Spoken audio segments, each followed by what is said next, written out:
morning everyone. My name is Santa Kumari and I'm a teacher at Regional College Pharmacy. So आज हम next topic पढ़ने वाले कौन सा लास्ट क्लास में हमने फार्माकोलॉजी देखा था जिसमें कि हमने फार्माकोकाइनेटिक पढ़ा था, ठीक है। सो आज हम लोग उसका नेक्स्ट जो है फार्माकोडायनेमिक वो देखने वाले हैं, ठीक है। फार्माकोडायनेमिक चलो देखिए फार्माकोडायनेमिक क्या होता है। अब फार्मा वर्ड के क्या होता है इसका ड्रग, ठीक है। डायनेमिक इट मीन्स एक्शन, ठीक है। लास्ट में हमने क्या देखा था, लास्ट टॉपिक में ड्रग का मूवमेंट, ठीक है। अब हम क्या देखेंगे ड्रग का एक्शन, किससे, अपने बॉडी में। जब हम ड्रग इंटेक करते हैं तो वो क्या एक्शन शो करता है वो हम देखेंगे, ठीक है। सो हम लोग उसको डिफाइन कैसे कर सकते हैं। Pharmacodynamics is the study of what drug does to the body, ठीक है। ये सब है वो डेफिनेशन का मतलब ड्रग का क्या एक्शंस होता है अपने बॉडी पे, ठीक है। और इसके लिए किस चीज़ की रिक्वायरमेंट होती है, दैट इज रिसेप्टर्स, ठीक है। रिसेप्टर्स एंड ड्रग, मतलब ड्रग अपना जो एक्शन शो करेगा वो कैसे करेगा, रिसेप्टर के कॉन्टेक्ट में, ठीक है। सो अलग अलग रिसेप्टर्स होते हैं अकॉर्डिंग टू द जो साइड ऑफ एक्शंस होते हैं अलग अलग, वहाँ पे अलग अलग रिसेप्टर्स पाए जाते हैं एंड ड्रग उसके साथ बाइंड करके देन मतलब एक रिसेप्टर्स ऐसा है जो क्या करते हैं जैसे कि ड्रग को अपने जगह तक पहुँचाना, साइड ऑफ एक्शन तक पहुँचाने का काम करता है, ठीक है। ये रिसेप्टर्स होते हैं। एज फॉर एग्जाम्पल जैसे कि हम लोग ट्रांसपोर्ट यूज़ करते हैं एक जगह से दूसरी जगह तक जाने के लिए, है ना, कन्वीनियंस के लिए यूज़ करते हैं, वैसे ही ये ड्रग क्या करते हैं अपने साइड ऑफ एक्शन तक पहुंचने के लिए किसका यूज़ करते हैं, रिसेप्टर का। सो इसमें सबसे इंपॉर्टेंट क्या होता है, रिसेप्टर्स होता है, ठीक है। अब फर्दर हम क्या देखेंगे, इसमें कुछ पॉइंट्स हैं जैसे कि जो ड्रग्स होता है उसका क्या क्या एक्शंस होते हैं, क्या क्या एक्शंस वो शो करते हैं, ठीक है। तो सबसे पहला क्या होता है, स्टिमुलेशन, ठीक है। अब स्टिमुलेशन का क्या मतलब होता है, किसी भी चीज़ को स्टिमुलेट करना, ठीक है। जैसे अपने बॉडी में हार्ट, जैसे ऑलरेडी अपने हार्ट में एड्रेनलिन प्रेजेंट होता है, ठीक है। वो क्या करता है, हार्ट को एक्टिव करने में काम करता है, ठीक है। वैसे ही जो स्टिमुलेशन मतलब क्या होता है, ऐसे ड्रग्स जो अपने इंटरनल जो फंक्शंस होते हैं उसको स्टिमुलेट करने का काम करता है। एज फॉर एग्जाम्पल अगर एड्रेनलिन की अपने बॉडी में डेफिशिएंसी हो जाती है तो हम लोग बाहर से उस चीज़ को इंटेक करते हैं एंड वो क्या करता है, वो सिमिलर एक्शन शो करता है जो एड्रेनलिन ऑलरेडी अपनी बॉडी में वो शो कर रहा था, वो सिमिलर एक्शन शो करता है, ठीक है। तो उसको हम लोग क्या बोल सकते हैं, stimulation, that is similar action, drug that shows similar actions as molecules that is already present, ठीक है। मतलब जो ऑलरेडी अपनी बॉडी में प्रेजेंट जो एक्शंस होते हैं उसी चीज़ को सेम सिमिलर एक्शन जो शो करते हैं उसको बोलते हैं स्टिमुलेशन, ठीक है। अब नेक्स्ट है स्टिमुलेशन, नेक्स्ट है डिप्रेशन। अब डिप्रेशन में क्या हुआ, ये क्या किया, ये सिमिलर एक्शन शो कर रहा है, जैसे वो एड्रेनलिन क्या करता है, हार्ट को एक्टिवेट करने का काम करता है या फिर उसको स्टिमुलेट करता है, ठीक है। वो ऑलरेडी जैसे कि वो इसमें क्या स्टिमुलेशन में क्या होगा, सिमिलर एक्शन शो करेगा ड्रग, मतलब कोई ऑपोजिट एक्शन उसका नहीं होगा। बट डिप्रेशन में क्या करता है, ये किसी भी एक्टिविटी को कम करने का काम करता है, ठीक है। जैसे कि अगर आपने जैसे कि कोई ड्रग है जो अपन ले लें, जैसे कि अगर हेडेक हो रहा है या कुछ भी हो रहा है, उस चीज़ को क्या करता है उस टाइम उस चीज़ को डीएक्टिवेट करने का काम करता है, ठीक है। तो जो इसका ऑपोजिट होगा उसको बोलेंगे डिप्रेशन, ठीक है। ऑपोजिट एक्शन शो करता है इसमें डिप्रेशन में, स्टिमुलेशन में स्टिमुलेट करने का काम करता है, उससे सिमिलर एक्शन। डिप्रेशन में क्या होगा, ऑपोजिट एक्शन शो करेगा। नेक्स्ट है इरिटेशन। इरिटेशन में क्या होता है, जैसे कि इन्फ्लामेशन, ठीक है। एज फॉर एग्जाम्पल इन्फ्लामेशन, जैसे कि कोई भी रिएक्शंस जो अपना बॉडी शो करता है, जैसे अगर मॉस्किटो बाइट होती है या फिर अगर चोट लगती है तो जो अपने सेल्स के साथ जो डिस्ट्रॉय होता है देन वो एक रिएक्शन शो करता है, ठीक है। उसको बोलते हैं इन्फ्लामेशन। वैसे अगर हम कोई ड्रग लेते हैं उसका अगर साइड इफेक्ट होता है या वो सेल के साथ रिएक्ट नहीं कर पाता है तो वो अपना एक एक्शन शो करता है, किसके फॉर्म में, इन्फ्लामेशन, इरिटेशन, इन सब के फॉर्म में, उसको बोल सकते हैं अपन इरिटेशन, ठीक है। अब है नेक्स्ट रिप्लेसमेंट। रिप्लेसमेंट में क्या होता है, रिप्लेस वर्ड कहाँ से आता है, रिप्लेस का मतलब क्या होता है, किसी भी चीज़ का जैसे कि अगर वो नहीं है उसके जगह हम लोग अगर किसी किसी और चीज़ का यूज़ कर रहे हैं या फिर उसको हटा के हम किसी और चीज़ का यूज़ कर रहे हैं, उसको बोलते हैं रिप्लेसमेंट। ठीक है, जैसे कि इसमें एग्जाम्पल हो सकता है जैसे इंसुलिन। ठीक है, अब इंसुलिन में क्या होता है, जैसे डायबिटिक जो पेशेंट होते हैं उनमें क्या होता है, या तो दो टाइप्स के होते हैं, या तो इंसुलिन प्रोड्यूस नहीं कर पाता है, या फिर कभी कभी क्या होता है अगर प्रोडक्शन होता है तो मतलब कम अमाउंट में होता है। ठीक है, तो उस केस में जब जो ऐसे डायबिटिक पेशेंट्स जिनमें इंसुलिन बिल्कुल भी प्रोड्यूस नहीं होता है, जो इंसुलिन नहीं बना पाता है, ठीक है, तो उन पेशेंट को हम क्या करते हैं, बाहर से उनको इंसुलिन प्रोवाइड करते हैं। बाहर से जो मेडिसिन हमें मिलती है वो मेडिसिन हम लोग उन पेशेंट्स को देते हैं। ठीक है, तो उस टाइम उस जो वो सिचुएशन में होता है उसमें क्या होता है, रिप्लेसमेंट हो रहा है कि बॉडी उस चीज़ को प्रोड्यूस नहीं कर पा रहा है और हम क्या कर रहे हैं, उसको बाहर से उसको उस चीज़ को प्रोवाइड करवा रहे हैं, है ना। तो वो हमारा क्या कहलाता है, रिप्लेसमेंट। ठीक है, इसमें हम एग्जाम्पल क्या दे सकते हैं, इंसुलिन का।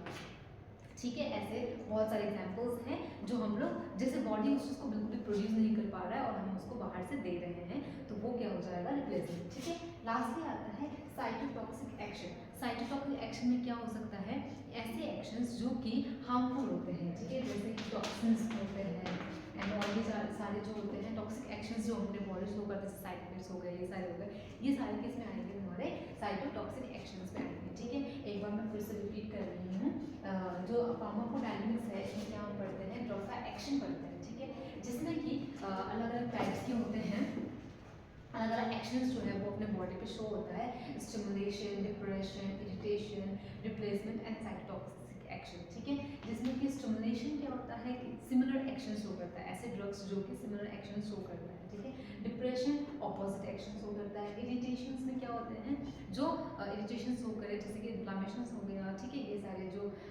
एक्शंस जो शो होते हैं, जो ऐसे इंडिकेट करे कि हाँ वो ड्रग जो है वो सही से रिएक्ट नहीं कर रहा है या फिर कुछ अल्टर रिएक्शन शो कर रहा है। ठीक है, वो इरिटेशन हो जाएगा। रिप्लेसमेंट में क्या आता है, रिप्लेसमेंट में किसी भी चीज़ को रिप्लेस करना, या अगर वो प्रोड्यूस नहीं हो रहा है या वो चीज़ बन नहीं पा रही है या फिर उसका प्रोडक्शन कम हो रहा है, उस वक्त हम जो बाहर से जो देते हैं उसको बोलते हैं रिप्लेसमेंट। ठीक है, उसके बाद आता है साइटोटॉक्सिक एक्शन, जिसमें कि जो एक्शंस टॉक्सिक एक्शंस जो शो होते हैं वो सारे हमारे आ जाएंगे साइटोटॉक्सिक एक्शन। ठीक है, ये हो गए, ये तो हो गए अपने एक्शंस के बाद जो ड्रग जो है एक्शन शो करते हैं। ठीक है, अब जो है, अब हम देखेंगे ये जो ड्रग एक्शन करता है वो किस किस के हेल्प से, मतलब किसके थ्रू वो ड्रग जो है अपने साइड ऑफ एक्शन तक पहुंचता है। जैसे कि मैंने अभी एक नाम बताया था, रिसेप्टर्स।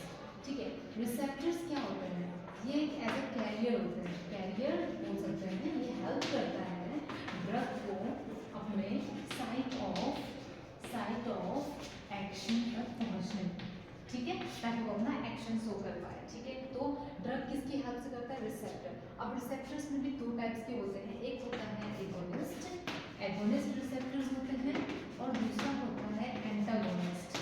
ठीक है, एंटागोनिस्ट। अब ये इसमें क्या डिफरेंस है, रिसेप्टर्स का तो समझ में आ गया। रिसेप्टर क्या होता है, एक कैरियर या फिर ट्रांसपोर्टर बोल सकते हैं, जो कि हेल्प करता है किसको, ड्रग को अपने साइट ऑफ एक्शन तक पहुंचने के लिए और वहाँ पे अपना जो भी उसका एक्शन है वो शो करेगा। ठीक है, अब इसमें दो टाइप्स हो गए, एगोनिस्ट एंड एंटागोनिस्ट। ठीक है, एगोनिस्ट मतलब क्या होता है, जब वो रिसेप्टर ऐसे ड्रग को ले जाएगा जो सिमिलर एक्शन, मतलब किसी भी ड्रग के एक्शन को अगर स्टिमुलेट करता है ना, स्टिमुलेशन जो है अगर सिमिलर एक्शन दिखा रहा है, दैट इज स्टिमुलेशन और सिमिलर एक्शन, है ना।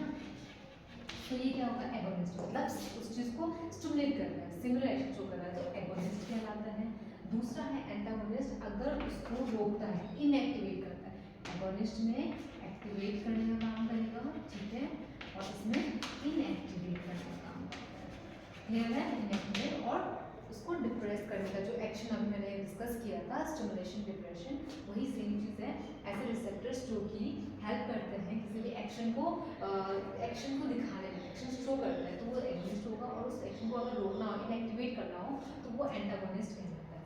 क्लियर है, उसके बाद नेक्स्ट आता है रिसेप्टर्स हो गए। अब और क्या है, नेक्स्ट है आयन चैनल्स। ठीक है, आयन चैनल्स, आपके आयन चैनल्स क्या होते हैं, जैसे कि अपने जो सेल मेम्ब्रेन्स होते हैं, ठीक है, ये आयन चैनल्स में क्या होते हैं, जो सेल मेम्ब्रेन्स होते हैं, सेल मेम्ब्रेन्स होते हैं, उसमें क्या होता है, एक चैनल बना होता है। ठीक है, चैनल्स बने होते हैं, हर एक चैनल अलग अलग चैनल्स होते हैं, जैसे कि पोटाशियम, कैल्शियम, ऐसे अलग अलग जो है चैनल्स बने होते हैं। अब ये क्या काम करता है, ये चैनल्स जब काम आता है जब जो पार्टिकल्स जो लिगेंड्स होते हैं, जो ड्रग के पार्टिकल्स होते हैं, उसको मेम्ब्रेन क्रॉस करना होता है, मतलब सेल मेम्ब्रेन के इनसाइड जो सेल होता है, ये मान लो ये सेल है, ठीक है, इसके इनसाइड अगर उसको जाना है, ठीक है, तो उस वक्त क्या होगा, ये आयन चैनल्स उसको क्या करता है, हेल्प करता है एक्स्ट्रा सेलुलर से इंट्रा सेलुलर में एंट्री करने में। ये क्या है,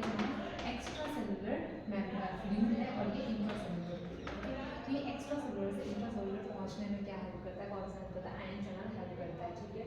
जब ये पार्टिकल्स जो है ये मतलब जैसे कि अलग अलग चैनल्स होते हैं, वो अकॉर्डिंग टू अपने जैसे सोडियम चैनल है तो वो उसी को एंट्री देगा, कैल्शियम है तो वो कैल्शियम को एंट्री देगा या एग्जिट करेगा, है ना, या अगर इस चैनल से बाहर निकलना है तो भी इस चैनल से वो क्या होगा, इन एंड आउट से होगा, ठीक है।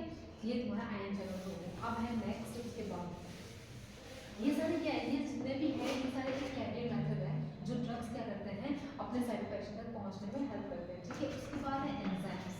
अब ये एंजाइम्स क्या होते हैं, अब कुछ ड्रग्स जो होते हैं वो क्या करते हैं, एंजाइम के साथ रिएक्ट करते हैं, ठीक है, ड्रग प्लस एंजाइम, ठीक है, ताकि वो अपना एक्शन और इन्हेंस कर पाए और अच्छे से जो उसका एक्शन है और अच्छे से वो आ पाए, ठीक है। तो एंजाइम के साथ वो क्या करेगा, बाइंड करेगा। एंजाइम्स में क्या होता है, जो एक्शंस होते हैं वो स्टिमुलेट करने का भी काम करते हैं, इनहिबिट करने का भी काम करते हैं, तो ऐसे अलग अलग एक्शंस होते हैं, ठीक है, एंजाइम्स के भी। तो ड्रग क्या करेगा, एंजाइम्स के साथ बाइंड करेगा, जैसे कि मैंने बताया था अभी फार्माकोकाइनेटिक में क्या होता है, मेटाबॉलिज्म होता है, ठीक है। तो मेटाबॉलिज्म में क्या हो रहा है, वो ड्रग को बाइंड कर रहा है ना, ड्रग के साथ वो इंटरेक्ट कर रहा है, केमिकल रिएक्शन शो कर रहा है, ठीक है। तो उसमें किस चीज़ की जरूरत पड़ती है, एंजाइम्स की जरूरत पड़ती है ना।